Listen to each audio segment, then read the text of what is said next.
Orca Encounter. My name is Caitlin, and I'm so honored to introduce you to this intriguing and majestic animal.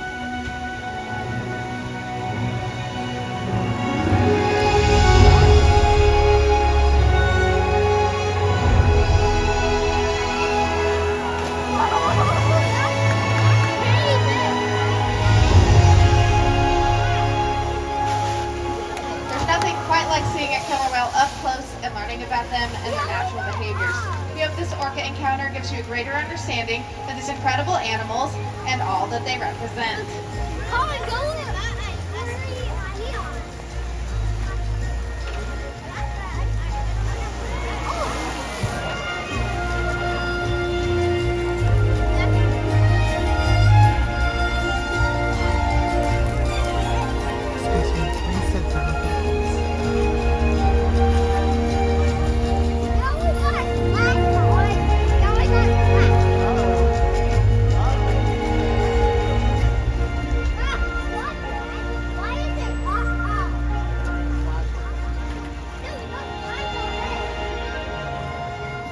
While they are found in every ocean, orcas living off the coast of Iceland are quite different than those near Costa Rica.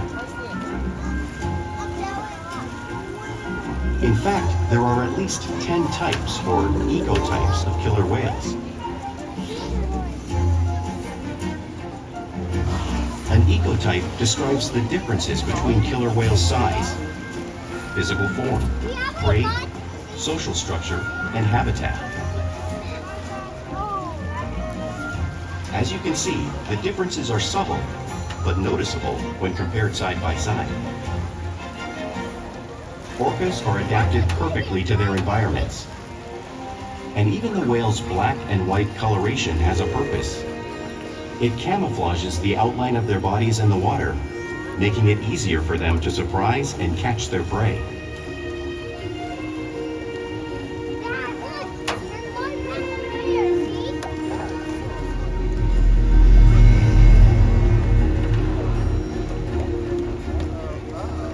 When viewed from above, the black of the whale blends in with the dark depths of the ocean.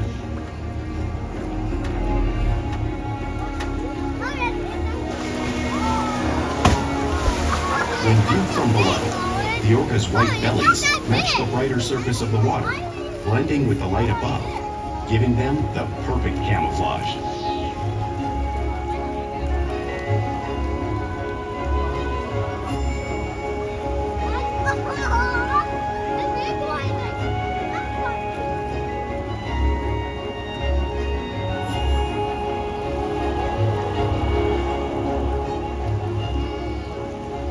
Killer whales truly are a natural wonder, and Ulises will help me show you some of their physical characteristics.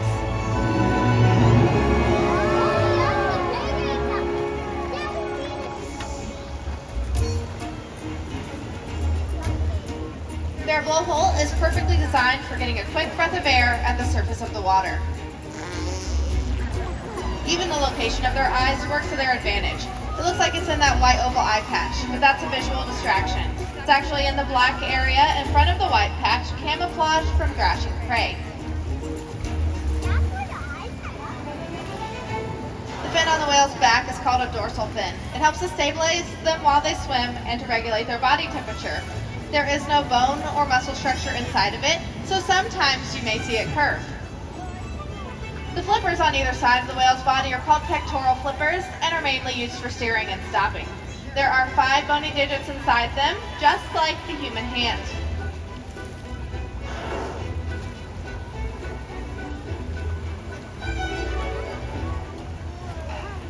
The lobes on the killer whale's tail are called flukes. Tail flukes are the killer whale's engine, propelling them up to speeds of nearly 30 miles per hour. That's as fast as some of our speedboats.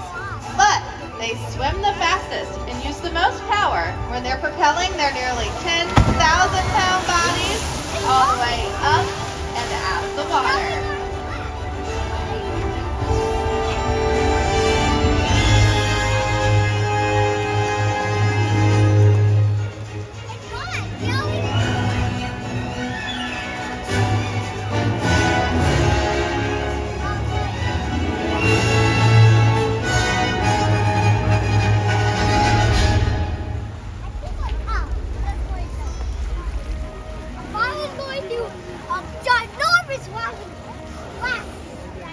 Killer whales are highly social animals with a well-defined social structure. An orca pod is always led by a female. Though just half the size of her male counterpart, she is in charge. It's all about attitude, not size. Because they live and work as a group, orcas need to communicate with sounds and body language. Orcas use clicks for echolocation or navigation.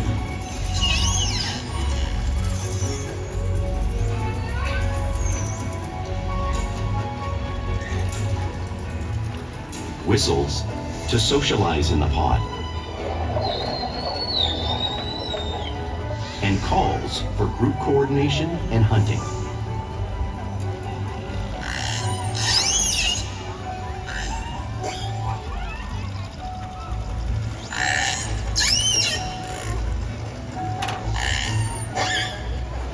Vocal development studies here at SeaWorld show that early on, calves learn vocalization from their mothers. But as they grow, they learn from others close to them as well. This is a bottlenose dolphin call that Shuka learned and even taught other killer whales here at SeaWorld. In fact, orcas are the largest members of the dolphin family.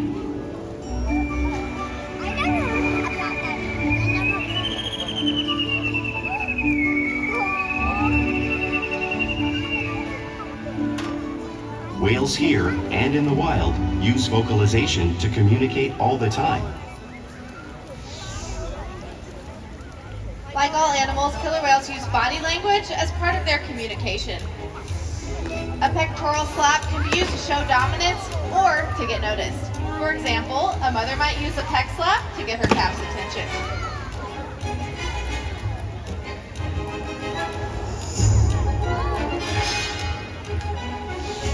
But when a killer whale really wants to be heard, they preach.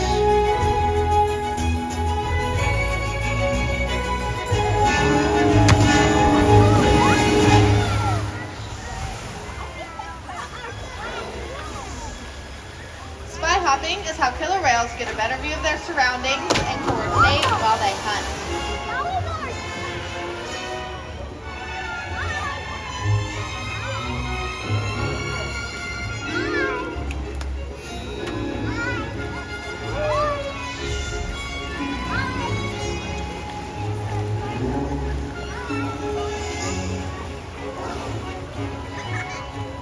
Fluke slaps are another form of communication that killer whales use in the wild.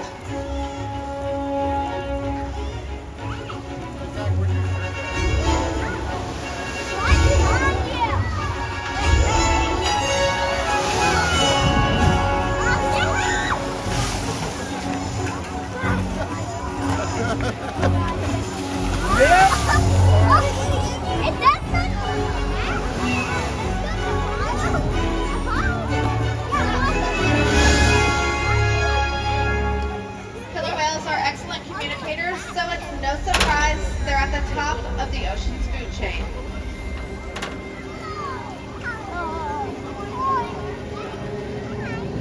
Killer whales work together to rear their young, protect their pod, and most importantly, pursue and catch their prey. Every day they cooperate to survive in the wild oceans of the world.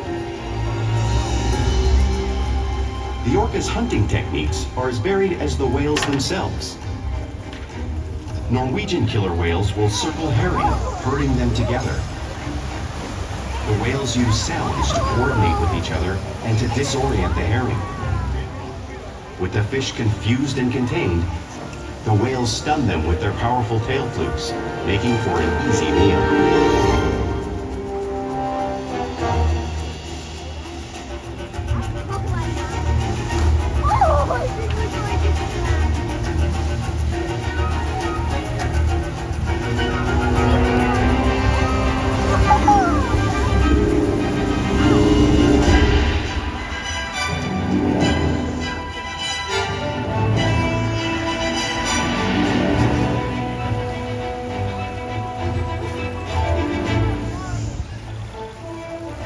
Killer whales in the southern hemisphere will capture sea lions by pulling them right off the beach.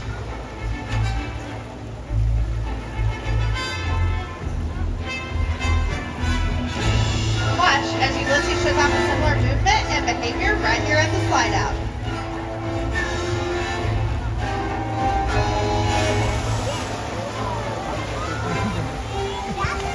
Antarctic orcas will actually create waves that wash over floating ice, knocking unsuspecting seals into the water. You can often see our whales demonstrating this behavior here, showing off one of the many complex and impressive hunting abilities the killer whales have developed around the world.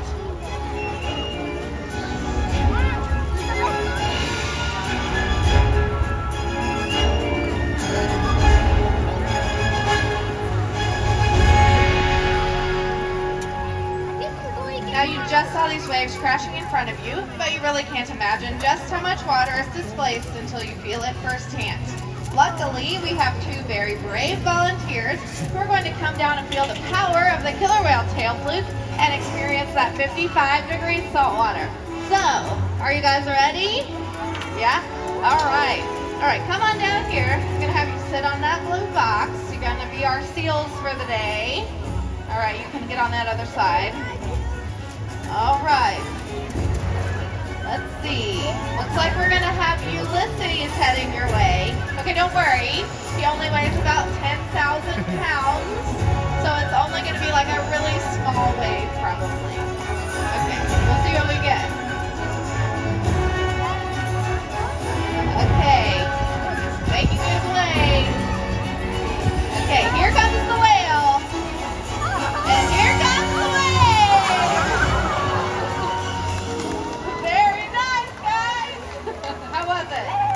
Just a little cold? Good job. Let's give them a round of applause. Now, because killer whales live in every ocean, it's no surprise that they eat all types of prey, including other whales. The blue whale you see on the screen is the largest animal on Earth. It's 5 times longer and 50 times heavier than your average killer whale.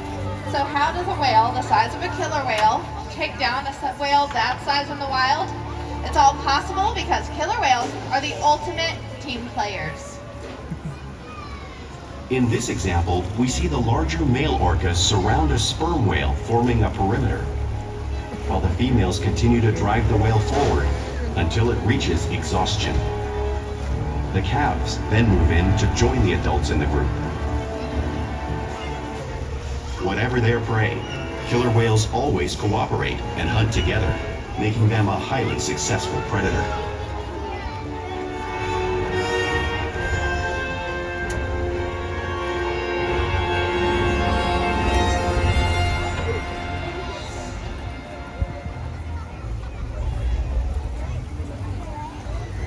Play is an important part of everyday life for killer whales. It's how they teach their young to hunt and to practice their skills as they grow.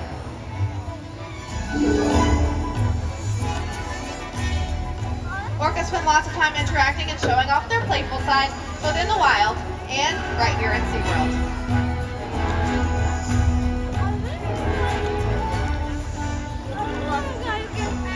Porpoising is when a killer whale swims fast to the surface, breaking out of the water just briefly.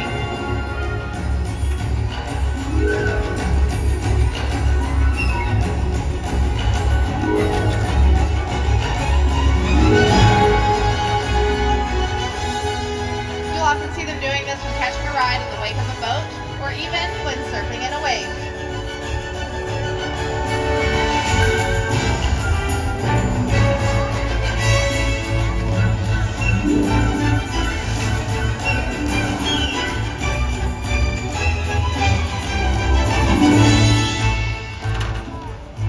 Orcas like to be touched and will often rub their bellies on rocks when they can.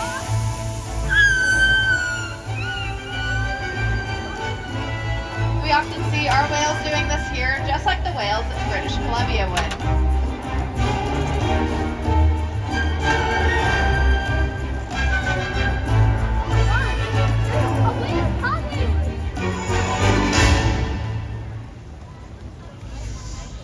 You'll also see killer whales in the wild imitating each other. We see it here at SeaWorld all the time.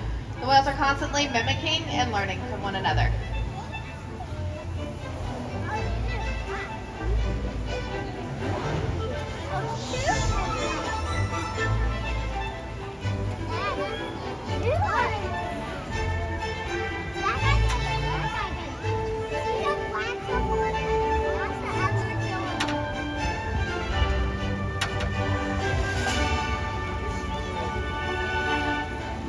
Naval behavior does have a purpose. Many of the behaviors you've seen here today can be used in hunting to scent fish. But right now, I think our whales might just be stunning all of you.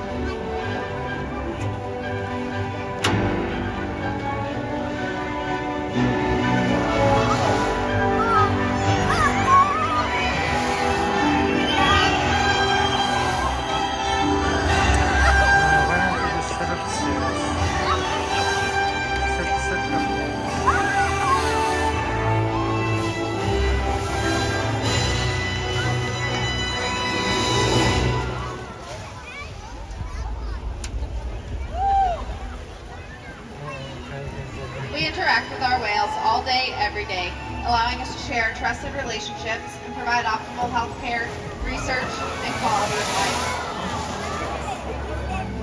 Each of the whales here take an active role in their own health and well-being. They each learn many husbandry behaviors, which are behaviors that can help us monitor their overall health, such as rolling over and offering a tail fluke so we can get a blood sample to get a good picture of their health. You can see Corky practicing a lineup here. That's another way that we can check them out. We do this every day.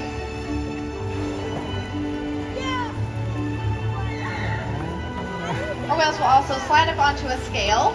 We weigh each whale once a week to ensure that our older whales are maintaining a healthy weight and that our younger whales are growing properly.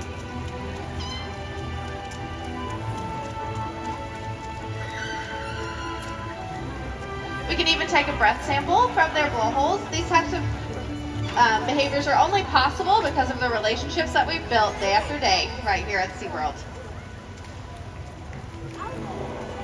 Right now, I'd like to introduce you all to a very special whale. She's making her way up here to the slide out. This is our oldest whale, coming in at 58 years old. Her name is Corky. She is a legend here. She has inspired trainers and guests for many years.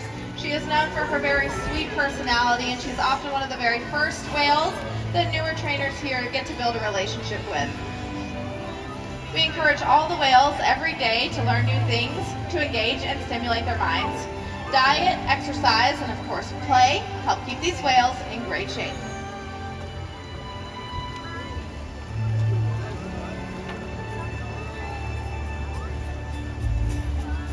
The whales here at SeaWorld have helped killer whales in the wild by participating in many research studies. One ongoing study monitors the whale's heart rate and breathing to understand how marine noise pollution from ship engines and other sources affect wild populations.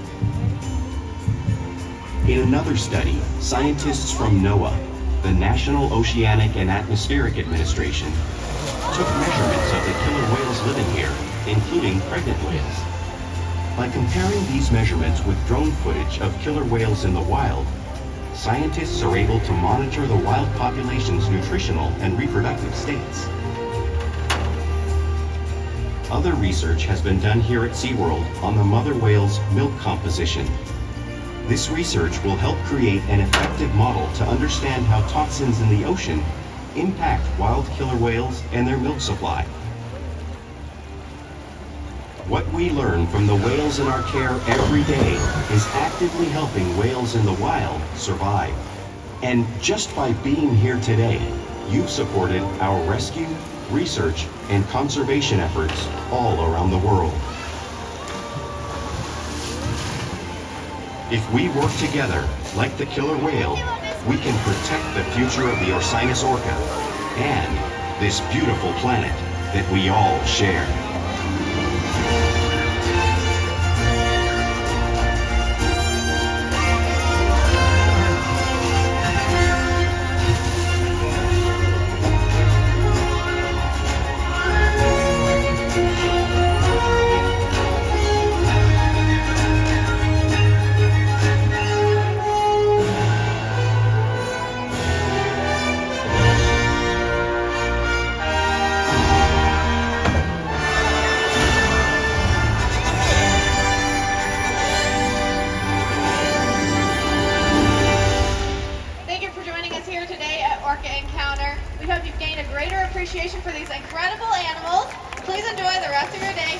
at